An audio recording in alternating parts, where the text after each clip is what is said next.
Holy smokes, can you believe it? We're on 100 episodes today. And before we get into the show, I wanted to give you a chance to get a free cup of coffee on me. You see, it is really important to me that I give you content that is valuable and meaningful and that you want to hear. So I've developed a listener survey. The link is in the show notes. And if you fill out the survey, you will get a free cup of coffee on me. So go to the show notes, find the 2024 listener survey, and get some free coffee. Okay, on to today's topic. In the roller coaster ride of leadership, criticism in some form or fashion is inevitable. And recently, a team member came into my office, frustration evident in her voice and her accusatory tone. And this encounter, while challenging, was a tremendous exercise in demonstrating grace-filled leadership. Considering that my show is called The Grace-Filled Leader, I thought it would make for a great topic for today's episode. So I'm going to share 5 tips for remaining calm in the face of criticism. And while the context is leadership, this honestly applies to any situation where you find yourself confronted with criticism or harsh feedback. Unfortunately, none of us is immune, so you are going to want to stick around for this one. Folks, I spent over 40 years stuck in patterns of people-pleasing, approval-seeking, and perfectionism, trying to find fulfillment the world's way.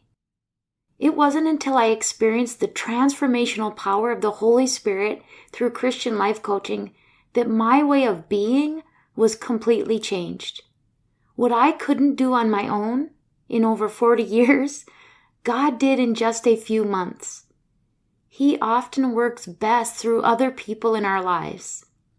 If God is laying it on your heart to try a different way and you don't know where to start, you can keep struggling on your own, or you can invest in yourself and partner with a Christian life coach. I'm not exaggerating when I tell you that it changed the trajectory of my life.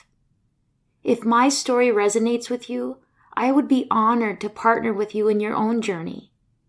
Go to gracefilledleader.com to learn more. That's Grace, Grace, filled, Filled, leader.com. Welcome to the Grace-Filled Leader podcast. Do you want better work-life balance? Do you get stuck in patterns of perfectionism and people-pleasing? Have you always been an overachiever but never really felt good enough, no matter how much outward success you achieve? Do you want more time for the things that matter most? Well, you are in the right place. Here on the Grace-Filled Leader podcast, we focus on spirit-driven success and share the secrets to having better work-life balance as a busy woman in leadership. Here you will learn how to set boundaries like a boss, find peace of mind, and reclaim your time for the things that matter most. Hi, I'm Tanya, a wife, mom, leader, and certified Christian life coach. For most of my life, I tried to find worthiness through achievement. I spent decades people-pleasing and pouring myself into my work. I was looking for my value through the approval of others. This led me to feel burned out, empty, and exhausted. I had no time or energy for myself or my family. I realized that I was wasting time and energy looking for validation in all the wrong places. But my life changed when I finally surrendered and God showed me a different way. It is my mission to help you start living the abundant life God has for you. If you're ready to become fueled by grace and find freedom from people-pleasing, if you're ready to multiply your time and impact as a Christian woman in leadership, this podcast is for you. Roll up your sleeves, sister friends. It's time to get after it. Criticism can be extremely hard to handle, leader or not.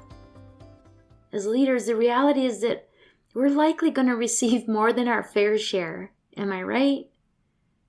You need to expect it and learn to accept it as part of the job. We are best served if we can do our best to see feedback, even in the form of criticism, as an opportunity for learning and for growth. Now that's far easier said than done. Being a leader does not make us any less human or any less vulnerable to our feelings. I think about every business article will tell you to take feedback as feedback and don't take it personally. And while that is great advice, it is far more difficult than it sounds, especially if criticism is directed directly toward you as an individual. This incident I mentioned in the beginning of the show was fairly direct and personal. However, in looking back, I was really grateful for the power of the Holy Spirit, and I was proud of the way I handled it. I was able to remain calm, acknowledge the concerns, show grace in the presence of accusatory tone and language, show humility, and take responsibility for opportunities mentioned, even though most weren't a direct result of my actions. The bottom line is, as the director over all of my services, I am responsible, even for mistakes made by others. I don't need to, nor should I, meet criticism with criticism, or with defensiveness or blame shifting. While it may be justified, it certainly isn't productive, and it would only serve to increase the level of frustration. This circumstance that I use as an example actually ended as well as it could, I think, with the team member feeling heard and with us discussing some solutions to some of the concerns. Now, don't get me wrong, in my own quiet, safe place, I had to feel my feelings, and it was not my favorite day of the week. But I did walk away knowing that I did my best to communicate with professionalism and authenticity. And I no longer do this to gain the approval of others, but instead to be God-honoring in my communication. Now, I still very much want to be approved of, and I had to wrestle with my people-pleasing and approval-seeking nature most of that day, if not longer. But the difference now versus in the past is that I know God's truth about me. And I know that my value is not based on the opinion of others. I do my job well because that is how God expects me to work. Even Paul reminds the church of Colossus in Colossians chapter 3 verses 23 to 24 of this instruction around work. He says, "Whatever you do, work at it with all your heart, as working for the Lord, not for human masters, since you know that you will receive an inheritance from the Lord as a reward. It is Lord Christ you are serving." Because that is the integrity and the sentiment from which I work, it helps me to remember my truth.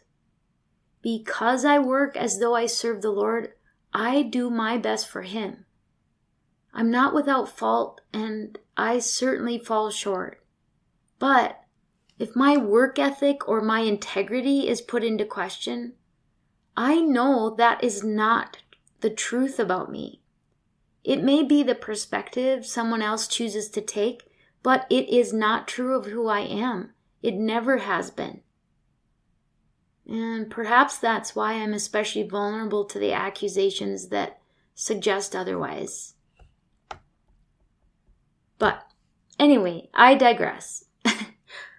What I wanted to share with you after experiencing this is some tips, actually 5 tips, to remaining calm when you are faced with criticism.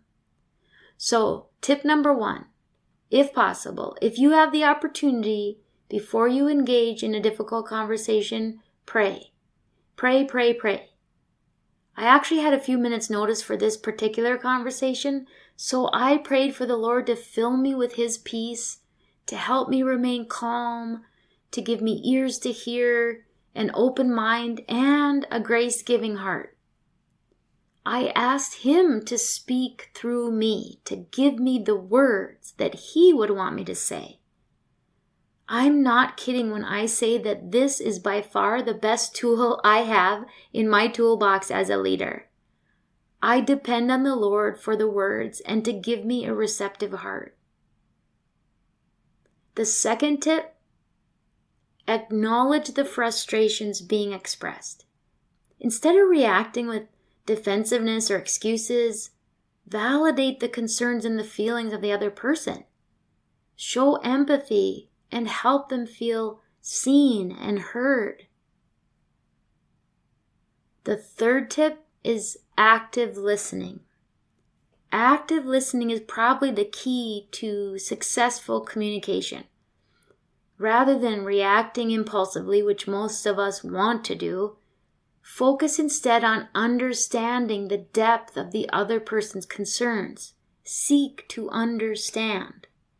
By repeating key points back to the person and asking clarifying questions, you demonstrate a commitment to fully understanding their perspective. Tip number 4, and this is a toughie. Take responsibility even when unwarranted.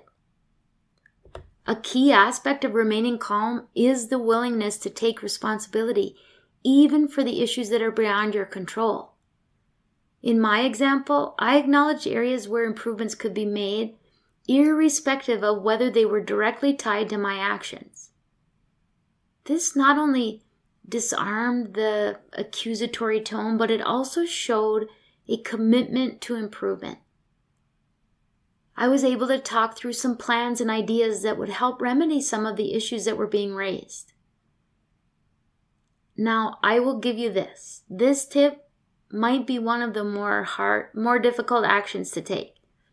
It requires a great deal of humility and vulnerability. You have to be willing to own what might not be fully yours. And you have to resist the urge to be vindicated or validated.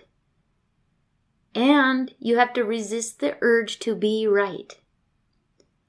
This, my friends, is a big fat old dose of humble pie. And finally, tip number 5, refill your emotional tank. Even when you are the most open and receptive person, this kind of feedback or criticism can really take a toll on your emotional capacity. It's so important to strengthen your emotional resilience so that you don't become cold or aloof or hardened over time as a leader. Regardless of your tenure or your level of emotional intelligence, we can all be thrown off balance by criticism. It can make you feel angry, hurt, threatened, all of which are natural, instinctual responses. But we do not have to be ruled by our feelings. It is crucial to develop the ability to handle harsh feedback and learn to see in it the growth opportunities. We can learn from it without allowing it to negatively impact our core values and our own sense of self-worth. Now, the most important thing I need to do to refill my emotional tank is to end where I started. In other words, I have to pray. I thank the Lord for His presence and provision, and I pray for His protection over my thoughts, that I would keep my attention and my gaze fixed on Him and who He says that I am. I sometimes need to have a good cry while I pray or while I just sit in stillness. Depending on the circumstances, I may reach out to a trusted colleague or friend who knows to remind me of God's truth when I'm struggling. And here's the kicker. In an effort to guard my heart against resentment, I often pray for the person who provided the harsh feedback. I might ask the Lord to help me see how to be a blessing in their lives, or for Him to fill them with His Spirit so that they might see the peace and the joy that is available to them through Him. I try to remember that I don't know their whole story. I don't know what other things may be going on in their lives that contribute to their sense of dissatisfaction or frustration. I'm telling you, it is quite a miracle what the Lord can do in our hearts. It certainly hasn't been forever that I could do this. I would say that I struggled to let go of harsh words in the past. I formed resentments toward people, and then I would have anxiety whenever I was in the same room with them. Praying for them was the last thing on my mind. But as the Lord sets us free from the lies that we have believed about ourselves for too long, as He teaches us where our identity lies and where our peace and our joy comes from, it really does become harder and harder to hold ill will toward others. I end up instead finding myself feel sad for those who don't know the Lord. I wish that they could experience what He has to offer them. I know that life doesn't have to be filled with frustration and irritation and unhappiness. It can be filled with joy and peace. We have such a good Father who wants us to experience what it means to be in relationship with Him. Friends, if you find yourself in the face of criticism, I hope you'll remember these tips we talked about today. And if you remember nothing else, at least remember to pray. In all things, bring your requests to the Lord. Trust me, He will give you the words you need to speak, and He will give you the ears you need to hear. Until next time, I pray that you are filled with gratitude, peace, and God's amazing grace. I pray this episode blessed you, spoke to you, or encouraged you in some way. If so, please share it with a friend and head on over to Apple Podcasts to leave me a review. That's the only way for me to know if you're enjoying the show. Nothing blesses me more than to hear from you. Also, come on over to our free Facebook community. This is a great place for us to support one another on our faith and leadership journeys. You can find the link to the group in the show notes or go to gracefilledleader.com/community. If you have questions or content ideas for the show, please send me a message on SpeakPipe or via email. Go to gracefilledleader.com/contact and leave a written or voice recorded message. I would love to know how I can best serve you on the podcast. Now to Him who can do immeasurably more than we can ask or imagine, according to His power that is at work within us.